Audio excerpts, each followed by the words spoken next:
ꯑꯍꯥꯟꯕꯃꯛꯇꯗ ꯑꯩꯒꯤ ꯋꯥꯔꯤꯕꯨ ꯇꯥꯕꯤꯔꯤꯕ ꯃꯌꯥꯝꯕꯨ ꯏꯀꯥꯏ ꯈꯨꯝꯅꯕ ꯎꯠꯆꯔꯤ꯫ ꯃꯌꯥꯝꯅ ꯑꯩꯒꯤ ꯆꯦꯅꯦꯜꯁꯤꯕꯨ ꯅꯨꯡꯁꯤꯕꯤꯗꯨꯅ ꯂꯥꯏꯛ ꯑꯃꯗꯤ ꯁꯕꯁꯀ꯭ꯔꯥꯏꯕ ꯇꯧꯕꯤꯔꯝꯃꯨ꯫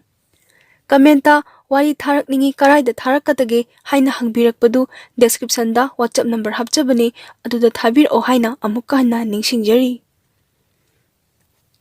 ꯉꯁꯤꯒꯤ ꯋꯥꯔꯤꯁꯤꯗꯤ ꯂꯨꯍꯣꯡꯒꯗꯕꯒꯤ ꯃꯇꯝ ꯉꯥꯏꯗꯨꯅ ꯂꯩꯔꯒ ꯑꯇꯣꯞꯄ ꯃꯤꯁꯛ ꯑꯃꯗ ꯆꯦꯟꯊꯣꯛꯈꯤꯕꯒꯤ ꯋꯥꯔꯤꯅꯤ ꯑꯩ ꯃꯌꯥꯝꯗ ꯈꯤꯇꯪ ꯁꯦꯌꯔ ꯇꯧꯖꯔꯛꯀꯦ꯫ ꯍꯧꯖꯤꯛꯀꯤ ꯅꯨꯄꯥꯁꯦ ꯃꯥꯅ ꯆꯍꯤ 32 ꯁꯨꯕ ꯃꯇꯝꯗ ꯃꯥꯅ ꯅꯨꯄꯤ ꯑꯃ ꯆꯦꯜꯂꯤ꯫ ꯅꯨꯄꯤꯁꯦ ꯃꯥꯒ ꯆꯍꯤ 3 ꯅꯨꯡꯁꯤꯅꯔꯒ ꯆꯦꯟꯕꯅꯤ꯫ ꯅꯨꯄꯤꯁꯦ ꯃꯥꯒ ꯅꯨꯡꯁꯤꯅꯕ ꯃꯇꯝꯗ ꯁꯥꯎꯅꯕ ꯆꯩꯅꯕ ꯑꯃꯠꯇ ꯌꯥꯎꯈꯤꯗꯦ꯫ ꯐꯖꯅ ꯑꯗꯨꯝ ꯅꯨꯡꯁꯤꯅꯩ꯫ ꯅꯨꯄꯥꯁꯦ ꯃꯥꯒꯤ ꯁꯦꯟꯊꯣꯛ ꯂꯝꯕꯤ ꯑꯗꯨꯝ ꯂꯩ꯫ ꯃꯥꯁꯦ ꯒꯣꯔꯃꯦꯟ ꯖꯣꯕꯇꯤ ꯇꯧꯗꯦ꯫ ꯃꯥꯒꯤ ꯁꯤꯟꯐꯝ ꯍꯥꯏꯔꯒꯗꯤ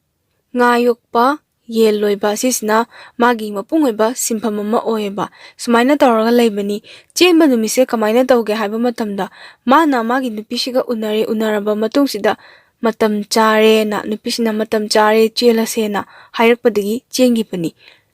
ꯃꯣꯏ ꯑꯅꯤꯒꯤ ꯁꯦꯡꯅ ꯑꯗꯨꯝ ꯍꯥꯏꯗꯣꯛꯆꯔꯛꯀꯦ꯫ ꯃꯈꯣꯏ ꯑꯅꯤꯁꯦ ꯆꯦꯟꯗ꯭ꯔꯤꯉꯩꯒꯤ ꯃꯃꯥꯡꯗ ꯌꯨꯝꯕꯥꯟ ꯃꯔꯤ ꯊꯝꯃꯤ, ꯑꯆꯦꯠꯄ ꯃꯔꯤ ꯊꯥꯖꯅꯕꯤ ꯊꯝꯃꯦꯕ꯫ ꯑꯗꯨꯗꯒꯤꯗꯤ ꯃꯥꯅ ꯅꯨꯄꯤꯁꯤꯗ ꯃꯔꯨꯞ ꯌꯥꯎꯋꯣꯅ, ꯅꯨꯄꯤꯁꯤꯅ ꯃꯔꯨꯞ ꯌꯥꯎꯒꯦ ꯍꯥꯏꯕꯗꯒꯤ ꯅꯨꯄꯥꯁꯤꯅ ꯃꯥꯒꯤ ꯐꯪꯉꯛꯄ ꯁꯦꯜꯗꯒꯤ ꯊꯥ ꯈꯨꯗꯤꯡꯒꯤ ꯃꯔꯨꯞꯁꯦ ꯌꯥꯎꯏ꯫ ꯅꯨꯄꯤꯁꯤꯅ ꯌꯥꯎꯕꯅꯦ ꯃꯔꯨꯞꯇꯤ, ꯄꯩꯁꯥꯅ ꯅꯨꯄꯥꯁꯤꯅ ꯄꯤꯕ꯫ ꯃꯣꯏ ꯑꯅꯤꯁꯦ ꯁꯨꯃꯥꯏꯅ ꯑꯗꯨꯝ ꯅꯨꯡꯁꯤꯅꯔꯒ ꯆꯦꯜꯂꯦ꯫ ꯆꯦꯜꯂꯕ ꯃꯇꯨꯡꯁꯤꯗ ꯂꯨꯍꯣꯡꯕꯁꯦ ꯈꯔ ꯁꯥꯡꯅ ꯌꯩꯊꯣꯛꯑꯦ, ꯆꯍꯤ ꯑꯃꯃꯨꯛꯀꯤ ꯆꯥꯡꯗ ꯌꯩꯊꯣꯛꯑꯦ꯫ ꯋꯥꯔꯣꯏꯄꯣꯠꯇꯤ ꯆꯦꯟꯕ ꯏꯀꯨꯏ ꯀꯨꯏꯗꯅ ꯑꯗꯨꯝ ꯄꯨꯏꯌꯦꯕ꯫ ꯂꯨꯍꯣꯡꯕ ꯌꯥꯝꯅ ꯁꯥꯡꯅ ꯌꯩꯊꯣꯛꯏꯁꯤꯒꯤ ꯃꯔꯝꯅ ꯅꯨꯄꯥꯁꯤꯒꯤ ꯌꯨꯝꯁꯦ ꯐꯖꯅ ꯁꯥꯗꯕ, ꯊꯥꯏꯅꯒꯤ ꯃꯣꯏꯒꯤ ꯌꯨꯝꯖꯥꯎꯁꯤꯗ ꯂꯩꯕ ꯌꯨꯝꯗꯣ ꯐꯖꯅ ꯁꯦꯝꯖꯅꯤꯡꯕꯒꯤ, ꯂꯨꯍꯣꯡꯕꯁꯤꯗꯤ ꯑꯃꯨꯛꯇꯪ ꯍꯣꯡꯕꯅꯤꯅ ꯍꯥꯏꯅ ꯃꯥꯅ ꯈꯟꯕꯗꯒꯤ ꯌꯨꯝ ꯑꯃ ꯁꯥꯕꯁꯤꯗꯤ ꯑꯗꯨꯝ ꯀꯨꯏꯅ ꯆꯪꯉꯤꯗꯅꯀꯣ, ꯑꯗꯨꯒꯤꯗꯃꯛꯇ ꯂꯨꯍꯣꯡꯕꯁꯦ ꯅꯨꯄꯤ ꯃꯌꯨꯝꯒ ꯅꯨꯄꯥ ꯃꯌꯨꯝꯒ ꯌꯥꯅꯔꯒ ꯆꯍꯤ ꯑꯃꯃꯨꯛꯀꯤ ꯆꯥꯡꯁꯤꯗ ꯌꯩꯊꯣꯛꯏ꯫ ꯆꯦꯜꯂꯕ ꯃꯇꯨꯡꯗ ꯃꯈꯣꯏ ꯑꯅꯤ ꯍꯥꯟꯅꯒꯨꯝꯅ ꯑꯗꯨꯝ ꯅꯤꯡꯊꯤꯖꯅ ꯋꯥꯔꯤ ꯁꯥꯟꯅꯩ꯫ ꯅꯨꯡꯇꯤꯒꯤ ꯊꯕꯛ ꯆꯠꯊꯣꯛꯑꯝꯗꯥꯏ ꯑꯗꯨꯝ ꯋꯥꯔꯤ ꯁꯥꯟꯅꯩꯑꯕ꯫ ꯅꯨꯄꯤꯁꯦ ꯀꯩꯁꯨ ꯊꯣꯏꯗꯣꯛꯄ ꯊꯕꯛ ꯇꯧꯗꯦ, ꯌꯨꯝꯗ ꯃꯃꯥ ꯃꯄꯥꯒꯤ ꯃꯇꯦꯡ ꯈꯔ ꯄꯥꯡꯉꯒ ꯁꯦꯜ ꯊꯣꯛꯄ ꯌꯥꯕ ꯊꯕꯛ ꯏꯟꯊꯤ ꯅꯨꯡꯉꯥꯏꯅ ꯁꯨꯗꯦ꯫ ꯁꯤꯗꯒꯤ ꯃꯇꯝ ꯈꯔ ꯂꯩꯔꯒ ꯆꯦꯜꯂꯕ ꯊꯥ ꯑꯃ ꯈꯔ ꯍꯦꯜꯂꯛꯄ, ꯋꯥꯔꯣꯏꯄꯣꯠ ꯂꯣꯏꯔꯕ ꯃꯇꯨꯡꯁꯤꯗ ꯅꯨꯄꯤꯁꯤꯅ ꯅꯨꯄꯥꯁꯤꯗ ꯍꯥꯏꯔꯦ ꯃꯥꯁꯦ ꯊꯕꯛ ꯑꯃ ꯆꯠꯀꯦꯅ, ꯄ꯭ꯔꯥꯏꯚꯦꯠꯀꯤ꯫ ꯅꯨꯄꯥꯁꯤꯁꯨ ꯑꯍꯥꯟꯕꯗ ꯌꯥꯝꯗꯤ ꯆꯦꯜꯂꯕꯅꯤꯅ ꯅꯨꯄꯤꯁꯤꯅ ꯑꯁꯨꯛ ꯀꯨꯏꯅ ꯐꯥꯗꯣꯛꯅꯕꯁꯤꯗ ꯑꯩ ꯁꯦꯜ ꯊꯣꯛꯄ ꯌꯥꯕ ꯊꯕꯛ ꯑꯝꯇ ꯇꯧꯗ꯭ꯔꯗꯤ ꯍꯌꯦꯡ ꯅꯣꯏꯗ ꯂꯥꯛꯄꯗ ꯇꯁꯦꯡꯅ ꯍꯥꯏꯔꯒ ꯑꯎꯟꯄꯣꯠ ꯆꯪꯉꯤꯗꯅꯀꯣ, ꯂꯨꯍꯣꯡꯕꯁꯦ ꯑꯎꯟꯄꯣꯠ ꯈꯔꯗꯤ ꯆꯪꯅꯩ꯫ ꯑꯗꯨꯗꯨꯒꯤ ꯑꯩ ꯈꯤꯇꯪ ꯑꯣꯏꯔꯁꯨ ꯃꯇꯦꯡ ꯄꯥꯡꯅꯕꯒꯤ ꯊꯕꯛ ꯑꯃ ꯆꯠꯀꯦꯅ ꯍꯥꯏꯕꯗꯤ ꯃꯥꯁꯦ ꯄ꯭ꯔꯥꯏꯚꯦꯠꯀꯤ ꯊꯕꯛ ꯑꯃ ꯆꯠꯂꯤ꯫ ꯄ꯭ꯔꯥꯏꯚꯦꯠ ꯕꯦꯡꯛꯅꯤ ꯃꯥꯅ ꯄꯨꯔꯤꯁꯦ꯫ ꯁꯦꯂꯔꯤ ꯌꯥꯝ ꯆꯥꯎꯕꯗꯤ ꯅꯠꯇꯦ, ꯑꯗꯨꯕꯨ ꯌꯨꯝꯗ ꯁꯨꯝ ꯂꯩꯁꯟꯕꯗꯣ ꯅꯨꯡꯉꯥꯏꯇꯦꯅ ꯆꯠꯂꯦ꯫ ꯆꯠꯄꯗꯒꯤ ꯃꯣꯏꯕꯥꯅꯤꯁꯤ ꯋꯥꯔꯤ ꯁꯥꯟꯅꯕꯒꯤ ꯃꯇꯝ ꯑꯃ ꯑꯗꯨꯝ ꯀꯥꯏꯔꯛꯑꯦ꯫ ꯑꯗꯨꯕꯨ ꯆꯦꯜꯂꯕꯅꯤꯅ ꯅꯨꯄꯥꯁꯤꯁꯨ ꯑꯉꯥꯡ ꯃꯆꯥ ꯅꯠꯇ꯭ꯔꯕꯅꯤꯅ ꯃꯥꯅꯁꯨ ꯌꯥꯝ ꯀꯥ ꯍꯦꯟꯅ ꯂꯥꯛꯁꯜꯂꯨꯗꯕ ꯍꯥꯏꯇꯥꯔꯦꯅꯦ꯫ ꯊꯑꯣꯏꯅ ꯈꯟꯖꯜꯂꯨꯗꯕ, ꯃꯥꯁꯨ ꯁꯣꯝꯗ ꯌꯦꯟ ꯂꯣꯏꯅꯕ ꯑꯗꯒꯤ ꯉꯥ ꯃꯆꯤꯟꯖꯥꯛ ꯊꯥꯗꯅꯕ ꯈꯣꯠꯅꯕ ꯇꯧꯕꯅꯦ, ꯌꯨꯝ ꯁꯥꯅꯕꯕꯨ ꯍꯣꯠꯅꯕꯅꯦ꯫ ꯃꯉꯣꯟꯗ ꯃꯟꯊꯥ ꯁꯥꯖꯕꯗꯣ, ꯄꯩꯁꯥꯒꯤ ꯃꯟꯊꯥꯗꯤ ꯅꯠꯇꯕ ꯊꯕꯛ ꯃꯌꯥꯝꯗꯣ ꯂꯣꯏꯁꯤꯟꯅꯕ ꯇꯧꯕꯒꯤ ꯃꯟꯊꯥ ꯁꯥꯕꯒꯤ ꯅꯨꯄꯤꯁꯤꯒ ꯃꯥꯒ ꯌꯥꯝꯅ ꯀꯥ ꯍꯦꯟꯅ ꯋꯥꯔꯤ ꯁꯥꯟꯅꯕꯒꯤ ꯃꯇꯝ ꯐꯪꯈꯤꯗꯦ꯫ ꯁꯤꯒꯤ ꯃꯇꯝꯁꯤꯗ ꯅꯨꯄꯤꯁꯤꯗꯤ ꯑꯩꯈꯣꯏꯒꯤ ꯃꯄꯥꯟ ꯊꯣꯛꯂꯕꯅꯤꯅ ꯋꯥꯈꯜ ꯐꯥꯊꯕ ꯉꯝꯗꯕ ꯍꯥꯏꯒꯗ꯭ꯔꯥ, ꯅꯨꯄꯤꯁꯦ ꯌꯥꯝꯅ ꯑꯉꯥꯡ ꯅꯠꯇꯦ꯫ ꯅꯨꯄꯥꯁꯤꯅ ꯁꯨꯝꯅꯇꯪꯒꯤ ꯆꯍꯤ 4 ꯈꯛꯇꯅꯦꯕ ꯍꯜꯂꯤꯁꯦ, ꯑꯗꯨꯗꯤ ꯆꯍꯤꯁꯦ 19 ꯇꯥꯔꯦ꯫ ꯅꯨꯄꯤꯗꯗꯤ ꯑꯗꯨꯝ ꯂꯤꯕ ꯆꯤꯡꯉꯤ ꯆꯍꯤ 19ꯁꯦ꯫ ꯑꯗꯨꯗꯒꯤꯗꯤ ꯃꯥꯁꯦ ꯑꯇꯣꯞꯄ ꯅꯨꯄꯥ ꯀꯣꯏꯔꯛꯑꯦ꯫ ꯑꯇꯣꯞꯄ ꯅꯨꯄꯥ ꯀꯣꯏꯔꯛꯑꯦ ꯍꯥꯏꯕꯁꯦ ꯀꯃꯥꯏꯅ ꯈꯪꯉꯛꯀꯦ ꯍꯥꯏꯕ ꯃꯇꯝꯁꯤꯗ ꯃꯈꯣꯏ ꯑꯅꯤꯁꯦ ꯅꯣꯡꯃ ꯎꯅꯕꯁꯤꯗ ꯅꯨꯄꯥꯁꯤꯅ ꯅꯨꯄꯤꯁꯤꯒꯤ ꯐꯣꯟꯁꯦ ꯆꯦꯛ ꯇꯧꯕ꯫ ꯃꯃꯥꯡꯗꯁꯨ ꯑꯗꯨꯝ ꯆꯦꯛ ꯇꯧꯋꯦ ꯍꯥꯏ, ꯃꯃꯥꯡꯗ ꯃꯥꯅ ꯅꯨꯄꯥ ꯑꯇꯣꯞꯄ ꯀꯣꯏꯔꯝꯕꯒꯁꯦ ꯑꯗꯨꯝ ꯐꯥꯕꯩ ꯈꯠꯅꯗꯅ ꯇꯧꯔꯁꯨ ꯅꯨꯄꯤꯁꯤꯅ ꯀꯥꯏꯅꯔꯁꯤꯅ ꯍꯥꯏꯕꯁꯦ ꯅꯨꯄꯤꯁꯤꯅꯁꯨ ꯃꯥꯁꯦ ꯑꯗꯨꯝ ꯅꯨꯡꯁꯤꯕꯒꯤ ꯃꯑꯣꯡ ꯇꯧꯕ꯫ ꯀꯥꯏꯅꯒꯦ ꯍꯥꯏꯕꯁꯦ ꯉꯝꯖꯗꯕ ꯍꯥꯏꯇꯥꯔꯦꯅꯦ, ꯀꯥꯏꯅꯁꯦ ꯍꯥꯏꯕꯁꯦ ꯌꯥꯗꯕ꯫ ꯑꯗꯨꯗꯒꯤ ꯅꯨꯡꯁꯤꯅꯔꯒ ꯃꯣꯏꯁꯦ ꯆꯦꯟꯕꯅꯦꯕ꯫ ꯅꯨꯄꯥ ꯑꯃ ꯀꯣꯏꯔꯝꯃꯦ ꯃꯥꯁꯦ꯫ ꯅꯨꯄꯥ ꯑꯃ ꯀꯣꯏꯕꯗꯤ ꯃꯥ ꯃꯦꯁꯦꯁ ꯊꯥꯅꯕꯁꯤꯗ ꯑꯩꯈꯣꯏꯒꯤ ꯇꯁꯦꯡꯅ ꯍꯥꯏꯔꯒ ꯅꯨꯡꯁꯤꯅꯕꯒꯤ ꯃꯑꯣꯡꯗ ꯑꯗꯨꯝ ꯃꯦꯁꯦꯁꯁꯦ ꯊꯥꯅꯔꯝꯕ꯫ ꯑꯗ ꯅꯨꯄꯥꯁꯤꯅ ꯍꯪꯉꯦ, ꯅꯪ ꯑꯩꯒ ꯆꯦꯜꯂꯕꯁꯤꯗ ꯅꯪ ꯑꯇꯣꯞꯄ ꯅꯨꯄꯥ ꯃꯦꯁꯦꯁ ꯊꯥꯅꯔꯤꯁꯦ ꯀꯔꯤꯅꯣꯅ꯫ ꯅꯨꯄꯤꯁꯤꯅ ꯁꯤꯗꯩꯁꯤꯗ ꯈꯨꯝꯃꯦ, ꯀꯣꯏꯅꯕ ꯅꯠꯇꯦ, ꯏꯆꯝ ꯆꯝꯅ ꯃꯦꯁꯦꯁ ꯊꯥꯅꯕꯅꯦꯅ꯫ ꯅꯨꯄꯥꯁꯤꯅ ꯑꯃꯨꯛ ꯑꯗꯨꯛꯀꯤ ꯃꯇꯤꯛ ꯁꯥꯎꯅꯤꯡꯕ ꯍꯥꯏꯇꯥꯔꯦ ꯅꯪ ꯑꯗꯨꯃꯥꯏꯅ ꯑꯣꯏꯗꯕ ꯋꯥ ꯉꯥꯡꯉꯤꯗꯣ ꯀꯩꯒꯤꯁꯤꯗ ꯅꯣꯏꯕꯥꯅꯤ ꯃꯦꯁꯦꯖ ꯑꯗꯨꯝ ꯇꯣꯏꯅ ꯊꯥꯅꯔꯤꯁꯦ ꯑꯌꯨꯛꯀꯤ ꯅꯨꯡꯊꯤꯟꯒꯤ ꯅꯨꯃꯤꯗꯥꯡꯒꯤ ꯃꯦꯁꯦꯖ ꯊꯥꯅꯔꯤꯁꯦ ꯅꯣꯏꯕꯥꯅꯤꯁꯦ ꯅꯨꯡꯁꯤꯅꯕ ꯅꯠꯇ꯭ꯔꯥ ꯀꯣꯏꯅꯕ ꯅꯠꯇ꯭ꯔꯥꯅ ꯍꯥꯏꯕꯖꯥꯅꯤꯗ ꯅꯨꯄꯤꯁꯤꯅ ꯏꯆꯝ ꯆꯝꯅ ꯊꯥꯅꯕꯅꯤꯅ ꯑꯗꯨꯃꯥꯏꯅ ꯂꯥꯟꯅ ꯂꯧꯒꯅꯨ ꯈꯣꯠꯀꯅꯨ ꯍꯥꯏ ꯅꯨꯄꯥꯁꯤꯅ ꯐꯔꯦ ꯑꯗꯨ ꯑꯣꯏꯔꯗꯤ ꯅꯪꯒꯤ ꯁꯤꯝꯁꯦ ꯑꯩ ꯄꯥꯏꯔꯒꯦ ꯑꯗꯨꯒ ꯑꯩꯒꯤ ꯁꯤꯝꯁꯤꯅ ꯅꯪ ꯄꯥꯏꯔꯣꯅ ꯍꯥꯏ ꯅꯨꯄꯤꯁꯤꯅ ꯁꯤꯗ ꯌꯥꯔꯛꯇꯦ ꯍꯥꯏ ꯌꯥꯔꯛꯇꯕꯒꯤ ꯃꯔꯝꯅ ꯑꯩꯒꯤꯗꯤ ꯕꯦꯡꯀꯤ ꯑꯇꯣꯞꯄ ꯃꯌꯥꯝ ꯑꯃ ꯀꯩꯅꯣ ꯍꯥꯏꯇꯥꯔꯦꯅꯦ ꯁꯦꯜ ꯍꯨꯟꯕꯤ ꯂꯧꯕ ꯍꯥꯏꯕꯗꯣ ꯃꯣꯏꯒꯨꯝꯕꯁꯦ ꯃꯌꯥꯝꯒꯤ ꯑꯩꯈꯣꯏꯒꯤ ꯐꯣꯟ ꯅꯝꯕꯔꯁꯦ ꯃꯥꯒꯤꯁꯦ ꯍꯥꯞꯄꯅꯤꯅ ꯃꯤ ꯃꯌꯥꯝ ꯑꯃ ꯐꯣꯟ ꯇꯧꯔꯛꯀꯅꯤ ꯑꯗꯨꯅ ꯌꯥꯔꯣꯏꯅ ꯍꯥꯏꯕꯗꯤ ꯃꯣꯏꯕꯥꯅꯤꯁꯦ ꯌꯥꯝ ꯊꯤꯅ ꯈꯠꯅꯩ ꯁꯤꯒꯤ ꯅꯨꯃꯤꯠꯁꯤꯗ ꯈꯠꯅꯔꯦꯅ ꯅꯨꯄꯤꯁꯤꯅꯁꯨ ꯈꯔ ꯍꯟꯊꯕ ꯍꯥꯏꯇꯥꯔꯦ ꯈꯔ ꯍꯟꯊꯅ ꯐꯣꯟꯗꯣ ꯅꯨꯄꯥꯁꯤꯗ ꯄꯤꯔꯒꯦ ꯍꯥꯏꯕꯒꯤ ꯋꯥꯈꯜꯁꯦ ꯂꯩꯇꯦ ꯁꯥꯎꯔꯒ ꯅꯨꯄꯤꯁꯤꯁꯨ ꯃꯊꯟꯇ ꯍꯟꯈ꯭ꯔꯦ ꯃꯥꯁꯨ ꯁꯥꯎꯕꯗꯒꯤ ꯃꯊꯟꯇ ꯒꯥꯔꯤꯁꯦ ꯊꯧꯔꯒ ꯍꯜꯂꯦ ꯃꯥ ꯅꯨꯃꯤꯠꯁꯦ ꯇꯧꯐꯝ ꯂꯥꯛꯐꯝ ꯑꯃ ꯈꯪꯗꯦ ꯍꯥꯏꯕ ꯑꯩꯅ ꯂꯧꯒꯗꯕ ꯅꯨꯄꯤꯁꯨ ꯃꯥ ꯁꯨꯃꯥꯏꯅ ꯇꯧꯔꯝꯃꯤꯁꯤꯕꯨ ꯈꯣꯠꯂꯝꯃꯤꯁꯤꯕꯨ ꯐꯔꯁꯨ ꯐꯠꯇ꯭ꯔꯁꯨ ꯆꯍꯤ 3 ꯅꯨꯡꯁꯤꯅꯔꯤꯁꯦ ꯁꯤꯗ ꯃꯥꯁꯦ ꯊꯕꯛ ꯑꯝꯇ ꯄꯨꯛꯅꯤꯡ ꯆꯪꯗꯔꯦ ꯃꯥꯅ ꯐꯣꯟꯁꯦ ꯇꯧꯔꯣꯏꯒꯦꯅ ꯃꯥꯁꯦ ꯁꯥꯎꯅꯤꯡꯗꯅ ꯃꯥꯁꯦ ꯈꯥꯡꯕꯖꯥꯠꯅꯤꯗ ꯃꯥ ꯍꯥꯟꯅ ꯇꯧꯍꯜꯂꯛꯀꯦꯅ ꯁꯨꯃꯥꯏꯅ ꯁꯥꯎꯅꯕꯗꯩ ꯅꯨꯄꯥꯁꯤꯅ ꯅꯨꯄꯤꯁꯤꯗ ꯐꯣꯟ ꯁꯨꯡꯇꯧ ꯇꯧꯗ꯭ꯔꯦ ꯅꯨꯄꯤꯁꯤꯅꯁꯨ ꯅꯨꯄꯥꯁꯤꯗ ꯐꯣꯟꯁꯦ ꯍꯜꯂꯛꯑꯒ ꯇꯧꯕꯒꯤ ꯋꯥꯈꯜ ꯂꯩꯇ꯭ꯔꯦ ꯅꯨꯃꯤꯠ 4 ꯁꯨꯔꯛꯄ ꯁ꯭ꯋꯥꯏꯗ ꯅꯨꯄꯥꯁꯦ ꯃꯥꯁꯦ ꯇꯧꯐꯝ ꯈꯪꯗꯕ ꯍꯥꯏꯇꯥꯔꯦꯅꯦ ꯐꯔꯁꯨ ꯐꯠꯇ꯭ꯔꯁꯨ ꯃꯥꯒꯤ ꯍꯥꯏꯕꯗꯣ ꯑꯣꯏꯔꯕꯅꯤꯅ ꯃꯥꯅ ꯄꯥꯎꯁꯦ ꯐꯥꯎꯅꯤꯡꯃꯟꯕꯒꯤ 4 ꯁꯨꯕ ꯅꯨꯃꯤꯠꯁꯤꯗ ꯃꯥꯅ ꯐꯣꯟ ꯇꯧꯋꯦ ꯅꯨꯡꯗꯥꯡ ꯋꯥꯏꯔꯝꯗ ꯅꯨꯄꯤꯁꯦ ꯑꯍꯥꯟꯕꯗ ꯄꯥꯏꯈꯠꯂꯛꯇꯦ 2-3ꯂꯛ ꯇꯧꯕꯗ ꯀꯛꯊꯠꯂꯛꯑꯦꯕ ꯑꯃꯨꯛꯁꯨ ꯍꯟꯖꯟꯅ ꯇꯧꯕꯗꯒꯤ ꯅꯨꯄꯤꯁꯦ ꯐꯣꯟ ꯄꯥꯏꯈꯠꯂꯛꯑꯦ ꯑꯗꯨꯒ ꯅꯨꯄꯥꯁꯤꯅ ꯍꯥꯏꯅꯣ ꯅꯪꯅ ꯄꯥꯝꯃꯤꯁꯦ ꯀꯔꯤꯅꯣ ꯑꯁꯦꯡꯕ ꯑꯃꯗꯣ ꯍꯥꯏꯔꯣ ꯏꯕꯥꯅꯤ ꯂꯨꯍꯣꯡꯕꯁꯦ ꯇꯣꯛꯑꯁꯦ ꯍꯥꯏꯕ꯭ꯔꯥ ꯐꯖꯅ ꯍꯥꯏꯔꯛꯑꯣꯅ ꯍꯥꯏꯕ ꯃꯇꯝꯁꯤꯗ ꯅꯨꯄꯤꯁꯤꯅ ꯑꯃꯨꯛ ꯑꯣꯟꯈꯠꯂꯛꯄ ꯍꯥꯏꯇꯥꯔꯦꯅꯦ ꯅꯪꯅ ꯂꯨꯍꯣꯡꯕ ꯇꯣꯛꯅꯤꯡꯉꯒ ꯑꯩꯉꯣꯟꯗ ꯑꯗꯨꯃꯥꯏꯅ ꯕꯗꯅꯥꯝ ꯁꯤꯔꯛꯀꯅꯨꯅ ꯁꯤꯗꯒꯤ ꯅꯨꯄꯥꯁꯦ ꯌꯥꯝ ꯊꯤꯅ ꯁꯥꯎꯅꯤꯡꯕ ꯑꯃ ꯐꯥꯎꯈ꯭ꯔꯦꯕꯀꯣ ꯇꯁꯦꯡꯅ ꯃꯥꯅ ꯂꯧꯔꯣꯏ ꯈꯣꯠꯂꯣꯏꯅ ꯍꯦꯛ ꯍꯥꯏꯔꯨꯕ ꯇꯥꯔꯒꯗꯤ ꯑꯣꯟꯈꯠꯂꯒ ꯏꯖꯠ ꯂꯧꯈꯤꯗ꯭ꯔꯥ ꯍꯥꯏꯅ ꯃꯥꯁꯦ ꯈꯟꯕ ꯑꯗꯒꯤ ꯑꯃꯨꯛꯁꯨ ꯃꯥꯅ ꯅꯨꯄꯤꯁꯦ ꯅꯨꯡꯁꯤꯕ ꯀꯧꯕꯅꯤꯅ ꯌꯥꯝꯅ ꯍꯦꯟꯅ ꯋꯥꯁꯦ ꯑꯍꯦꯟꯕ ꯉꯥꯡꯗ꯭ꯔꯦ ꯅꯨꯄꯤꯁꯤꯅ ꯃꯉꯛꯁꯦ ꯄꯪꯊꯦꯛꯇ ꯊꯦꯛꯀꯠꯄ ꯍꯥꯏꯇꯥꯔꯦꯅꯦ ꯁꯛꯁꯦ ꯌꯥꯝ ꯊꯤꯅ ꯇꯥꯈꯠꯄ ꯆꯦꯜꯂꯕ ꯃꯇꯨꯡ ꯃꯥꯅ ꯄ꯭ꯔꯥꯏꯚꯦꯠꯀꯤ ꯊꯕꯛ ꯆꯠꯂꯕ ꯃꯇꯨꯡꯗꯒꯤꯅꯦꯕ ꯅꯨꯄꯤꯁꯤꯅ ꯌꯥꯝ ꯊꯤꯅ ꯍꯣꯡꯉꯛꯏꯁꯦ ꯃꯥꯁꯦ ꯇꯧꯐꯝ ꯈꯪꯗ꯭ꯔꯦ ꯋꯥꯈꯜ ꯐꯥꯗꯔꯒꯦ ꯀꯔꯤꯝꯇ ꯍꯥꯏꯔꯒꯦ ꯈꯜꯂꯁꯨ ꯃꯥꯁꯦ ꯍꯥꯏꯅꯤꯡꯕ ꯑꯃꯗꯤ ꯄꯣꯛꯄ ꯑꯗꯨꯒ ꯑꯁꯦꯡꯕ ꯑꯃꯗꯤ ꯍꯥꯏꯔꯣ ꯍꯥꯏꯕꯁꯤꯗ ꯅꯨꯄꯤꯁꯤꯅ ꯃꯉꯣꯟꯗ ꯑꯣꯏꯅ ꯑꯣꯟꯈꯠꯂꯛꯄ ꯃꯣꯏꯕꯥꯅꯤ ꯑꯣꯟꯈꯠꯅꯕꯒꯤ ꯃꯔꯝꯁꯦ ꯂꯩ ꯅꯨꯄꯤꯁꯤꯅ ꯅꯨꯄꯥꯁꯦ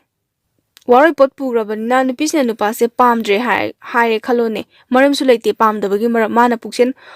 ꯑꯣꯟꯈꯤꯕꯒꯤꯅꯦꯕ ꯅꯨꯄꯤꯁꯤꯅ ꯇꯁꯦꯡꯅ ꯑꯗ ꯃꯥꯅ ꯑꯇꯣꯞꯄꯗ ꯆꯦꯟꯈ꯭ꯔꯗꯤ ꯏꯖꯠ ꯂꯧꯈꯤꯗ꯭ꯔꯥꯅ ꯈꯟꯕ ꯅꯨꯄꯥꯁꯤꯅ ꯁꯨꯝ ꯈꯜꯂꯤꯁꯤꯅ ꯀꯥꯏꯅꯔꯁꯨ ꯌꯥꯔꯦ ꯃꯇꯝꯁꯤꯗ ꯃꯥꯅ ꯈꯜꯂꯤꯁꯦ ꯀꯥꯏꯅꯔꯁꯨ ꯌꯥꯔꯦ ꯑꯗꯨꯕꯨ ꯑꯩꯅ ꯃꯥꯁꯦ ꯄꯥꯝꯗꯦꯅ ꯑꯇꯣꯞꯄ ꯅꯨꯄꯤ ꯑꯃ ꯆꯦꯟꯖꯜꯂꯛꯑꯕ ꯑꯇꯣꯞꯄ ꯅꯨꯄꯤ ꯑꯃ ꯃꯔꯤ ꯂꯩꯅꯔꯨ ꯇꯥꯔꯒꯗꯤ ꯑꯩꯉꯣꯟꯗꯒꯤ ꯏꯖꯠ ꯂꯧꯈꯤꯅꯤ ꯍꯥꯏꯕꯒꯤ ꯀꯣꯛ ꯑꯅꯤꯁꯦ ꯃꯣꯏ ꯑꯅꯤꯁꯦ ꯁꯨꯃꯥꯏꯅ ꯑꯉꯥꯡ ꯃꯆꯥꯗꯤ ꯑꯃꯠꯇ ꯅꯠꯇ꯭ꯔꯕꯅꯤꯅ ꯋꯥꯈꯜꯁꯦ ꯁꯨꯃꯥꯏꯅ ꯈꯟꯕꯗꯒꯤ ꯍꯥꯏꯕ ꯇꯥꯔꯦ ꯃꯥꯅ ꯉꯝꯅꯕ ꯃꯑꯣꯡꯗ ꯈꯨꯝꯅꯔꯦ ꯂꯥꯟꯕꯗꯤ ꯅꯨꯄꯥꯁꯤꯅ ꯂꯥꯟꯕ ꯅꯠꯇꯦ ꯅꯨꯄꯤꯁꯤꯅ ꯂꯥꯜꯂꯤꯅꯦꯕ ꯁꯤꯗꯒꯤ ꯄꯥꯎꯁꯦ ꯐꯥꯎꯅꯕꯣꯏ ꯐꯥꯎꯅꯗꯕꯣꯏ ꯇꯧꯔꯦ ꯅꯨꯄꯥꯁꯤꯁꯨ ꯃꯥꯒꯤ ꯌꯨꯝꯗꯣ ꯁꯥꯖꯟꯕ ꯍꯧꯔꯕꯅꯤ나 ꯌꯨꯝꯗꯣ ꯁꯥꯕ ꯂꯣꯏꯅꯕ ꯃꯥꯁꯨ ꯑꯗꯣꯝꯗ ꯑꯣꯏꯅ ꯄꯨꯛꯅꯤꯡ ꯆꯪꯁꯜꯂꯦꯕ ꯁꯤꯗꯩꯁꯤꯗ ꯅꯨꯄꯤꯁꯤꯅ ꯋꯥꯈꯜ ꯑꯣꯟꯈꯤꯕꯒꯤ ꯃꯔꯝꯁꯦ ꯑꯩ ꯃꯌꯥꯝꯗ ꯈꯤꯇꯪ ꯍꯥꯏꯖꯔꯛꯀꯦ ꯅꯨꯄꯤꯔꯣꯝꯗ ꯑꯃꯨꯛ ꯂꯥꯛꯆꯔꯒꯦ ꯋꯥꯔꯤꯁꯦ ꯅꯨꯄꯤꯁꯦ ꯃꯥꯅ ꯄ꯭ꯔꯥꯏꯚꯦꯠꯀꯤ ꯊꯕꯛꯁꯦ ꯇꯧꯕ ꯍꯧꯔꯕ ꯊꯥ ꯐꯥꯗ꯭ꯔꯤꯉꯩ ꯃꯅꯨꯡꯁꯤꯗ ꯃꯣꯏꯒꯤ ꯑꯣꯐꯤꯁꯁꯤꯗ ꯅꯨꯄꯥ ꯑꯃ ꯂꯥꯛꯑꯦ ꯅꯨꯄꯥꯁꯦ ꯀꯅꯥꯅꯣ ꯍꯥꯏꯕ ꯃꯇꯝꯁꯤꯗ ꯃꯣꯏꯒꯤ ꯑꯣꯐꯤꯁꯁꯦ ꯁꯤꯕꯨ ꯄꯨꯔꯤꯕ ꯃꯦꯅꯦꯖꯔꯁꯤꯒꯤ ꯃꯃꯥꯟꯅꯕ ꯁꯦꯅꯤꯌꯔꯅꯤ ꯌꯥꯝꯅ ꯃꯥꯁꯦ ꯅꯨꯄꯤꯁꯦ ꯂꯣꯏꯅꯕ ꯌꯥꯝꯅ ꯑꯗꯨꯛꯀꯤ ꯃꯇꯤꯛ ꯍꯩ ꯃꯥꯁꯦ ꯅꯨꯄꯤꯗ ꯀꯃꯥꯏꯅ ꯍꯥꯏꯒꯅꯤ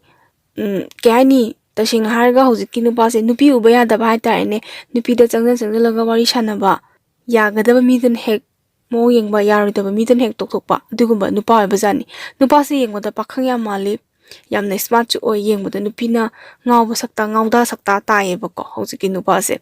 ꯃꯥꯁꯤꯅ ꯃꯁꯛꯁꯦ ꯁꯨꯝ ꯌꯦꯡꯉꯛꯄ ꯃꯇꯝꯁꯤꯗ ꯍꯧꯖꯤꯛꯀꯤ ꯆꯦꯜꯂꯨꯕꯤ ꯅꯨꯄꯤꯁꯦ ꯁꯤꯁꯦ ꯃꯥꯅ ꯈꯤꯇꯪ ꯌꯥꯒꯗꯕ ꯃꯤ ꯑꯃ ꯑꯣꯏꯅ ꯎꯕ ꯍꯥꯏꯇꯥꯔꯦꯅꯦ ꯃꯣꯏ ꯁ꯭ꯇꯥꯐ ꯅꯨꯄꯤ 4-5 ꯂꯩꯕꯁꯤꯗ ꯇꯁꯦꯡꯅ ꯄ꯭ꯔꯥꯏꯚꯦꯠꯀꯤ ꯊꯕꯛ ꯇꯧꯕꯅꯤꯅ ꯃꯤꯁꯨ ꯂꯩꯁꯥꯕꯤ ꯑꯃ ꯑꯣꯏꯔꯤꯕꯅꯤꯅ ꯀꯦꯕ ꯅꯥꯟꯕ ꯆꯠꯄꯗ ꯈꯤꯇꯪ ꯃꯦꯀꯞ ꯀꯩꯀꯥ ꯊꯥꯔꯒꯁꯨ ꯆꯠꯆꯔꯤꯅꯦꯕ ꯌꯥꯝ ꯁꯦꯡꯅ ꯍꯥꯏꯔꯒꯗ ꯅꯨꯄꯥ ꯃꯣꯏꯒꯤꯗꯤ ꯃꯤꯠ ꯌꯦꯡꯕ ꯅꯨꯡꯉꯥꯏꯕ ꯑꯣꯏꯕꯖꯥꯠꯅꯤ ꯃꯥꯅ ꯂꯥꯛꯄꯗꯤ ꯁꯨꯝ ꯇꯣꯏꯅ ꯂꯥꯛꯑꯒ ꯂꯟꯁ ꯇꯥꯏꯃꯤꯡꯁꯤꯗ ꯃꯥꯅ ꯑꯆꯥꯄꯣꯠ ꯂꯩꯗꯅ ꯈꯣꯠꯇꯅ ꯄꯤꯖꯗꯅ ꯑꯗꯩ ꯐꯣꯟ ꯅꯝꯕꯔꯒꯁꯦ ꯃꯥꯅ ꯏꯆꯝ ꯆꯝꯅ ꯂꯧꯅꯗꯅ ꯈꯣꯠꯇꯅ ꯇꯧꯕꯗꯩ ꯃꯦꯁꯦꯖꯁꯦ ꯈꯔ ꯊꯥꯅꯕ ꯍꯧꯖꯤꯛꯀꯤ ꯅꯨꯄꯤꯁꯤꯒ ꯃꯦꯁꯦꯖꯁꯦ ꯊꯥꯅꯕꯗꯩ ꯅꯨꯄꯤꯁꯤꯅ ꯍꯧꯖꯤꯛꯀꯤ ꯅꯨꯄꯥꯁꯦ ꯅꯨꯄꯤ ꯊꯤꯔꯕ ꯅꯨꯄꯥꯅꯦ ꯍꯥꯏꯕꯁꯦ ꯃꯥ ꯈꯪꯉꯦꯕ ꯃꯦꯅꯦꯖꯔ ꯃꯣꯏꯒꯤ office manager gi mamana pani ma nupi thire haibasi khangi nupi thire haibasu khangna mana message thanariba halibagi maramdi magi su tongan ba kok ama lei nupi si ke koksina karamba kok no hai kanda paisa je khara thengtok pa yanaba sumaina khanba paisa se thengto oga di magi awin pot khara do su mateng pangni aina puba matam sida aidi luhongdorabana yaragadi nupasagi paisa su yamna paiba nupani haibanina aimonde paisa se khara thengtoke na khallaga nupisina yana nupasiga message thanaba de moi bani se tongana date chale sunday gumba matamda chalaga nupasina su khudong chaba dum yenge nupisina su masana yana dum taseng haraga phajadaba li chatama chatleba moise nupisina dum yare sigi maramna nupasina khogi mangonda paisa yamna thadaba potmakta leiro magi hekta yawbirakpa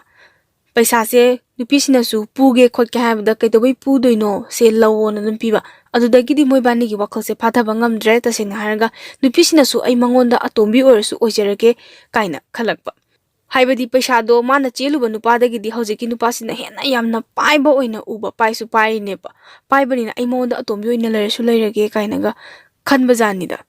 sumaina tawnabadagi hojiki mana koinariba nupi thiba nupase magi nupisina khange magi nupase atopa nupi koire habase atopa nupi koire habadagi nupisina phone tore nang nupasiga mari leinaganu si macha leirabani nang tawrido kemta kanaroi imungsta lakena su khanganu khotkanu na chairakpadagi mana nupasida muk tamme moi ani unaba matamsida nupasida mana tamme mase numise kappeba chelubi nupise nupi thiraba nupaga mari leinariba nupisina hojiki nupi thiba nupasida moibani unaba matamsa mase kappeba kappaga mana nangi nupi nengonda sumaina hairemi sumaina chei ai nungaite khote haiba matamsida hojiki nupi thiba nupase mana di themini ko tasengna hairaga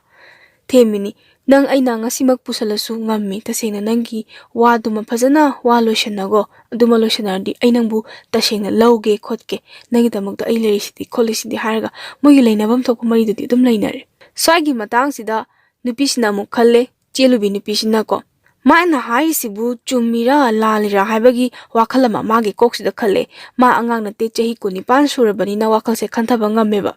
wakal khathaba ngamaba nupi amana masagi khudong jaba phattaba lambidadi khong thangjeleni danaka mana adumaina harga nupasna aibu muk langtho amagadi kamain tawba mana matamsida khaliba wakhanse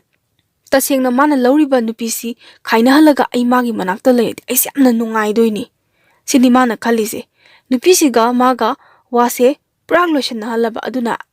aina somnakanda aina chilba nupasiga prag wa lotionarga aise magi manakta leiba sina aigi khwaidagi afaba khongthang ama oigani na magi makoktuna dumaina khanbadagi mana hujiki nupase nupi thiraba nupase mana magi manakta da oina naksanba wa mata hairsu mangonda da haiba pau nungai boiro nungai tabo oiro hujiki nupase da tamba ensang ahawba ma thongedana office da mana ensang ahawba se porok toineba mayumda thongba ensang ahawba se poraga mana phone sida kawdoineba phone ta kawraga nupi thiba nupado lani mana thongjariba ensang do piramani nupaduna paisa ni khangde chapo ni khangde magi damakta piramani mana sumaina sum tawraga nungaibagi maramna mana kusi tawre office da manager do mana koinariba nupadugi mamana baneba aduna monda su kya ngang tabni mase office da nganna lakera thengna lakera magi tasengna magi kusi oiba private ki thabak tawbasi aduki mati wagraba potni tasengna haksang sti loina heavy daneba thabak se surak toise tasengna hairaga aduga phangiba salary duna yamna phangdabani jengna hairaga phangdabani na mi khudimak private ki thabak tawba mi khudimak ko yamna smart chu oibane aduga yamna su wajabado masada dress unandaba yaroi masak su phajadaba yaroi ko private ki thabak tawbase ayambana masak nongmada koina amna thengnar ise ko masak se moi jam thina phajani masagi thiba phajaba anatomy chumdaba aduna amani dana ko ke daba yaroi loin ke ni adagi dress nandaba yaroi private ki thabak tawba singse adumaina yamna thamoida de do wari neba thaba ama tawrubani na ai mi gi mamangda tasengna ko thaba ama tawrubani na ai soiba yade habagi wakhalda hotnari bangakta neba hojiki matamdadi thabak government job phambuja to ke mati wadrane laik phana hairasu paisa phana leirasu sanga leitradi yadidana aduna magi haijaluriba mahaidugi matugina amamamdi tawningbani awa ana thidana tawnariba ngaktaneba yamna waba matamsida madi manager do magi khanglaiba nupadai mamana banina mana kusirasi yam tawe sida office ki ko moi thabak tawminari ba staff mayam sina suma se hainingdaba nungaitaba khara phawbuduna leithokjagre saunaraga ko thabak to on gibasu yawi hai tasengna hairabada hojiki manager gi magi khuchida dum layedana tasengna hairaga mabu yanaba chatpa magi damakta mi wattaba haitare hojiki nupi se as maga saunarodi kana phangoi maga koi tinaradi napsanaradi kana phangni kaina khanba kangbu ma miyoiba khudima oiseba loina theni natra oiseba thibadu ma se thamoida nusidrasu thamoida kharasu mapan thongdadi smagi damakta mateng pangba sadana ngamna bahona haitar sida ma se amna koi ngakchau theksai maje sidagi mana nupasiga mari tatnanaba honarakpaneba somdana mu kamai tawri haiba matam sida hojiki nupi thiba nupa se ma se magi nupi sida mana phusu phude ngangsu ngangde magi nupi se mana tanthoke sukan khandeba tasengna mana khalidi ngahang ki apamba makuta paisa watramina sel watrabanina ngahang ki apamba do sel piraga maltiknaraga leiraga pamdrakanda thambiramba sigi wakal ayaba nupi thiba haitare sumaina tawwa magi nupi sinadi magi nupada phana hai phana ngangi phana chei adubu tawge yauna tawraba illaroige haina indraba nupadu dadi mangondasu upai leitabago aduga mangondasu yam phudana ngangdana cheidana tawdabanina masu nungai afaba imungnina adom leiba hojiki cheliba nupi se mase kaino tawre pregnant oire marido achetpa mari thamkhrabanina sidagi mase mantha sare mahaidi somnakanda mana cheluba nupadu wase loishanna driba marak tadi nupasiga magadi paw dum phaunarini hanagumna ayum singai sare singai loishalle duna kamai tawrige kholige luhongbagi matangdadi mana dum di wari sanaba nupasiga mana cheluba nupasa mase purak leigina di khandaba aduga purak leiraruge haina su khandaba magi wakhalonse somnakanda purak leirage na khalasu nupasina laurasi chelasi direct ma haraktabanina mase wakhalse adugi mati khanjane sumaina khanjana matamda mase pregnant oire sidagi mana magi mari leinariba haidare nupi thiba nupase sida mangonda haire ai sumaina tawre kholena sida sumase am kappi haise tasena kappadi orimdo mande ai magi kapsanna borimdo maleba mase kappe duga tasena harga dudo manghankhre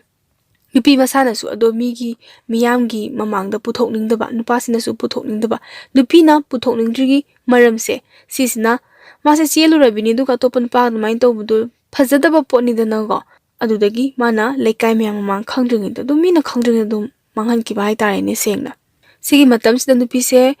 nimit mari mangani suti lawe matam sida tokkimate yamna care lawi ba sabado hojiki nupi thiraba nupasina magi chanaba makta oiro chinja makta oiro dum leibidana mamana bisingsida dum office sida piramba ko simta thinbiru so nangi sisina thawhanaba oyo kholona piramba stagi nga saidi moidi dum kaino adudo mi magi yana ba chachari ne ba nusidrasu napsan ba hai tare ne mingonda dumai tawbanina staff nupi amana yare yarga mana hojiki nupi sida ko chana thaknaba degi mane pidana khotana mase yam phajana leire masangamdre haina suti sin lawre asongi nupaduna mu kamai tawri mana cheluba nupaduda nang kari oina nari no na hangba matam sida ai thailot tawbagi ai isase nungai mandaduna loina kaino tawrpagi ne na mana oidaba haijalaga nupasida khumme nupasi su dum thajare hadi adu yongna phatabali chakani haibagi mo ongsi di khangdaba sumaina mana nupasida minam dana leire sidagi mase amu office office car matungda dum hanagi hamu mana mari se dum leiminaba mari leinaba de hendorok tanane mamana bi hoida chalini ai ngasi ahing leklaktoini haraga nupase ga dum ahing ama mangthokpa tasingna hotel dani ko moina leise pura kainom tawkhre nupise mai mamesida urje sumdadangi paisa khakta neba urise aduga mana tawriba mawong mataw khudingmakse office ki staff nupi moi ani di khangi moi ani se amana a harage amana b harage a sina karimta yawdi madi shuna tangi khangdopa gaktang b sina ngasaigi achapa ka thinbidana hadi pakhon chachabado thawhana ba sena pirpuda harawdana khotana tawba napsana na bhonaba sisna b neba oidoise moi ani di nupi sigili cha salse loinama khangeba moi ahumse dum luna tinaba nupi moi mari manga yawbasta moi ahumse amana tawribe ingitche angang ma chamta na dramne emasi kaidawi mai kamaina smain tawge habse loin khangi duga hojiki cheluba nupi sina nupi thiraba nupasika thanaba message moise dum lolo na pai pattern thameba ko phone si pattern do moina khangbani na dum laiminarmina kamai hange do yeng yauna yengadi khangeni dina malai tri matam sida ko lo ni message se thana ba khona ba si yengba message se par ga moina noktana khotana tasina ga screenshot lorga moida whatsapp tam thajan ba sina sigiji mathau sina sumaina tori sigi maram yam chawna lai ko sumaina tawe duga hojiki nu bisi di mandi kaimta khangdre sigi matang sida luna tinabagi dum mana tori ba thabak to yai haibagi moda support toiba kaisu kaindi kaino hojikan chane bini haiman haraujabdo support tawe na ma khanjaba message se kakpa yaba message yawi kakpa yadaba message yawi mana loina makti kakteba tasengna nupi thiraba nupa amaga chilu rabi nupi amaga thanaba message tubu kam tasengna kam juko chaba message oidori ke moidi tasengna ga wakal phathaba ngamda mi sunati ai phathaba lami sida khong thangjanjarage da kainaga thangjalage yauna thangjanba mi neba sumaina tor mana luhongbagi matam se naksalpa matam sida nupi se ma se pakhale haiba matam sida kamaina tawbuno haiba matam sida mana chelu banu pa sida ma sungai le ningdreba aduki mati khetnare ba yam thina khetnare duga mana nupi thiba ko nupa se maga akol mari le nak nupa se sida ma se leirage na chabyung na khalleba awat pa mata uda bai tai gari makta oiro sel makta oiro kishumta wataba mana aduda ko nupasiga tha mari manga ko tawte khangnaba sida haidare ne li di siriba sanagi lik adagi kudop ka sem si adagi yamna moong mandana phangiba salary senda duga mana sagala iba sana duga adugi mati khenaba haidare ne ngaksamda kogi lik ama siba haise san mari manga da adum paisa se chawi neba madi mayamna sinerbi ko tongana muk ka sidana esise nupi sidi sana da su yam pamjaidana sana se yam pamjabani khosu nupi ni pamjayeba ko dum utpado yamna mingoda so dawjaba da khangbra sise hantak sai ni kholi ni kaide pesa no ai maru phangbai pesa duna sabani nupa dagi aina koinari ba nupa dagi lori ni habati masu haide yamna singba sai bo chahi kunipan surabani na tasengna yam singba sa da masu khumde ai maru uma yawdo maru to phangaga sabani khopani ai luhongdorabani khotorabani mase dum khumme adagi mana nupas le khamle mana nupas sum ta chelasi na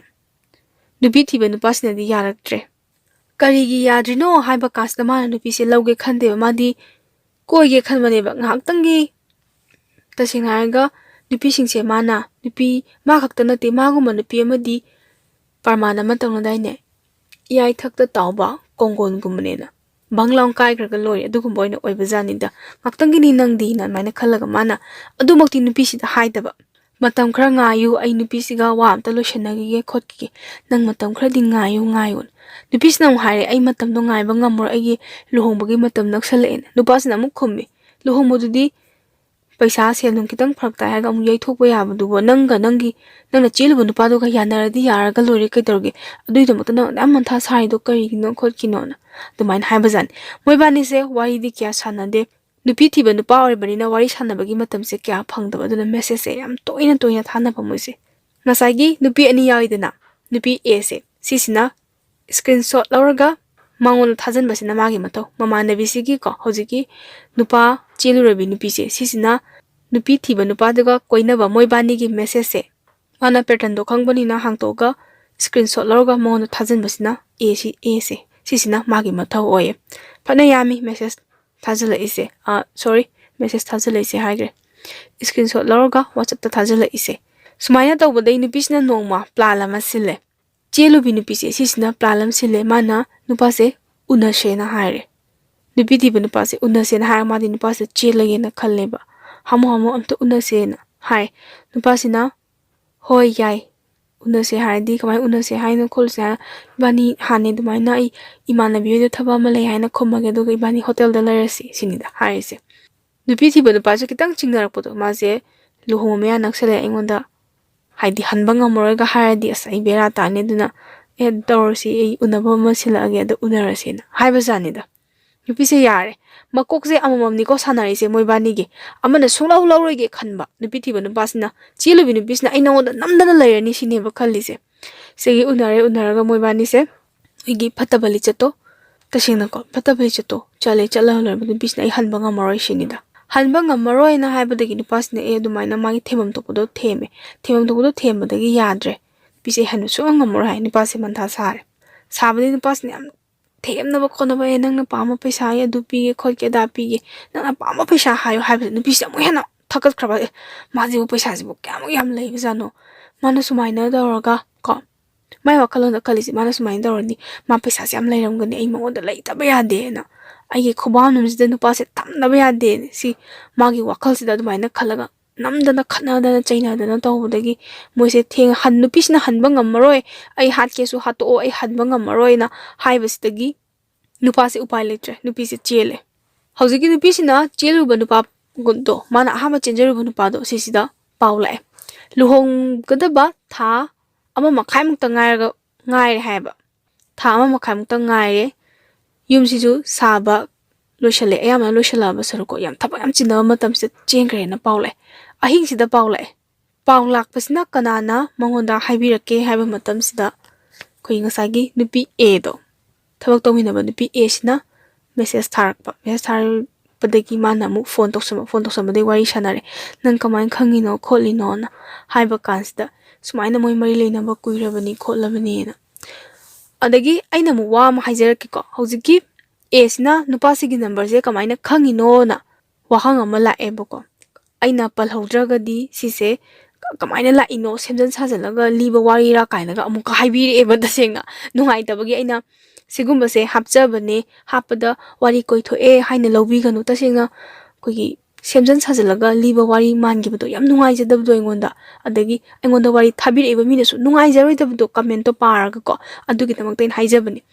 esina kamai number do laiki ke habi matamsta ngasai magi mamanabi ki phone do number di yari da number do mana la hoba number do la hoba dagi mase hai sira na mana dum khanjana ba hai tare ne adumaina tawbadagi lehobani ado chengre madi chengani haibasidi chendawdi mandaba ngasai nupasina ma ka su lawroi dana adum khanbako aduga khana chenthokibada pause pibirakpadai nupasina ahingsida mase adunya kamai khangino kholina haga ngasagi wari khuding makse nupisina tawriba ngasagi aina nupisigi side tagi lijara iba wari se sise nupasina khangise kamaina khangino haiba matamsida ngasagi nupi a do mana loinamak lirakpaneba adugi wari nebako mana sumaina tawi sumaina chatli ma sumaina ahin yare ega lei kholi haibase nupasida mana cheliba numista loina tambadagi nupasina khangbanebako khangbadai o phare usti kamai tawni khotni mana cheliba lamduna kari lamno nupaduna kamai tawbunu khopana nupisina loina mateng pangbire haitai nupasigi phajana loina haibirakpadagi ahingsida nupa mayumsina ko mana hana cheluba nupa mayumse sisina phone tawre mogi ahal lamansida phone tawre paikhat yadabina paikhale duga nacha nupi karada lei kamai tawi kholi phone switch off lei ahambada nupi mayum lomdagi ko mama sangamda lei haidi sheran turan khangdana mongda yam khumjalakpa haidare ne adagi nupasina su ek khange haibado mamanabisina haidorpani haibado khangalakano haibna khangandana honabda moisu manam phone je toksalakpa masumaina engoda chele kholena message thare kamai toino kholino haiba kansida nupi memsina mu khalisina o macha nupisina somna kana ma chele na pau haire sinida sumaina khanabadagi chele kholena pau hainare wase athiba khonba mayama mangangnare chainabadi ne hosi kamai tawge haibano khopuno ije dabi khodi chengadi chenjagre upai lete khodi ije dabi logdabya yum sarini sel mayama tingini wari poto sel tingini chenba thingibada sel tingini tasina adugi sel to khodi amta mangba yaroi sinida hek mangadi khodi yaroi kholoina haraga ahingsida dum chatle nupisina cheliba nupa memda chatlo na mosi nupa memda direct adum chatle nupi memdi akhodi khangde icha nupi na chengi mhamda adu chatlo na moise chatlaga sumaina chele khole na haraga ijadabi hainare ijadabi je paisa se yam wangna hainarame hambada ko ado khara tathok tashin tawraga yagadaba khokadaba ijadabi se lawre nupasi gidi ijadabi phangori ijadabi du phangabane wase loisannagre nupa duma phajana laigre somdana kamain tawri nupi se adum laiba tare matam khradi dum laire mase atombi oina lairame nungai aphana lairame lairaga somna kandadi nupi ahansina amu haire pare ma la adi ai chatlage nangle horo phajana na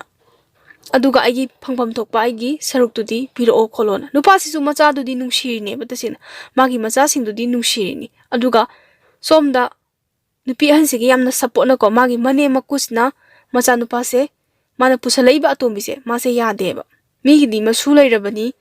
aduna madi tasina chensu chelurabini na pamde tasina le shabi already lawge aduga ina kara yamna khunba nupi su natabani na tasina mi gidi pesa doki matik paiba imungni lesabi macha ma chenjanjare haibodi phaba chendawgi luhongbang ngairabi nupi amani pusala ise ijadabi su lokthokhrabani na sauningba nungaitaba ama pokpadagi atombi sigi supporta kanamta leitre mogi imungsina imungsida mo oina leine haga imungsigi thabak khodimak loina tohanbi mani boxna tawbana khara khak aduga mo hansina mana magi makhubangda leirabani na magi makhada lebam thoidan hansina mana loina mak sizina ba haitare masu ina kara khunba machane ba lebak thibadai nupa se paisa paije haibani kitang tasing haga lam chatluda nupa mo erambagi masu awaba kya mayoknari ni nupi se mana phajana sizinare wangang sangang doiro palla palla ngangbi thaba ma taw matam doisu khodombi thin thindana mana tawba ba tawre ngange mase nungai trabina magi pau tambam si kanada oi haiba matamsida ngasagi office gi thabak tominarambi mamanabi bise biste magi pau tambam oi bisina mu mamanabi e sida dum amuk tamba hai tarene nupi sidi wa pau sidi mathang mathang sum tamna jai nu pawar su tamnai natra haidokano de ayawe do adugi ta tamnar tha taruk tare muk leire mase tha taruk tare muk leibasida nupasina mase lawgi sukan khandabani leiminaba matam tasina yuwa mari thamasu kogi tasina ga anga ama oina ma khonaba adumaina thamdaba nupana phatlaroi phatradi upai leite nupina su phatlaroi gena phatradi upai leite nupi se angang su yaudre duga magi nupi ahna su ngangba cheiba da magi nupasina ko support kem tawdi mandi lawdi adabagi lawbirakpa khaktangni na ko kemda support tawdamani na magi ni haibada kananta leitabani mase o aise kari nungi no aise angang masa sunati o aise aina tawi thabakse yam phalamdre adugi mahai ni koina phangi sena mase tamna wakhal laksare upai leitre kanada ta uni kanada hairuni upai sune leitre mase lawbi de mase sumaina manghalaga lawbi de haiba ore deung phaba lawsu lawbi bani na magi wakat pamse kanamta leitre ma leiba wa malakpa deima mapamda halaga leire stegi wa loishanare basida ijadabi mu hai ijadabi haise karino hai mana akunba ko leiruba nupi thiba nupagi imungsida moina ijadabi harise karino nangna akhoida chelakpada nangna hana chelamba nupa duna ijadabi se loi lawra chakhabani akhoibu nangna tanthokpro nangna chachagiba natro akhoi nangwanda phubra chaibra kaina ngamna ba ngangnare noina ngangi dudi engonda du hai dudi tasengna phuba khotpagi praman se leitabani na karimta haiba ngamdra bi upai leitre ma dum mapamda halaga magi punsi se mangzare magi pauda mamsina mamana bise bisina mu eda sina mu mana ngasai cheluba ahamba cheluba nupado sidai sida tamme ngasini sigi wari sidi sida lusinjare tasengna hairabada aigi oiba mod hairagadi aigi wari sibu tabiriba mayamna aina nahansu haijabado afabana lawsinbiyu phattabana langthokpiyona mana selse kyamu yamna darkar oibagino khangde selsida tum matik mami mana thakat kibdo jehi angang su natte ma jehi kuni pani liba chingam ne nupi de amu sauraktana yam khana liba gidi natte do nupi de sigi mamangda ayambana panada basu lei dana ko sumaina magi punsido paisa se adoki paisa khaktana marune na khalubagi magi punsido mangjare nupasidi nupani ijadabi duna nungai hore nupana nupi chenbadine keshamna haina bide bata sengna haina dabani ma nupi chelure nupi du piraktabani khotabani harga tokthweba nupi sina chelu boiragadi yadeba manimpongno oiro magi mapuroibana oiro ngang haidi lawaba matungda wai khudingi pandana khotana sumaina leba sigi chatnabi se nupi akoina semdokpra haibasu semdokte nupi na nupi do otpagi chatnabi amasu adum lei adu khangna adu lei khangna mana arama lambiduda khongda jarubagi ma wajabaneba aduni nupi miyam wakhal tabiyu sel khaktang sel sidiko yam wana haidi isagi humang mando aduna tanbado kanamtana munba ngamdabani yam sengna harga dumaina sel tanbiyu yam wadana sen tanbase adugi mangjaba amasu adum lakbani aduni aina miyamda haijaningisi phare ai wari se ngasi gidi sidalo sinjare soikhi langki ba khudimak mayam na ngapiyo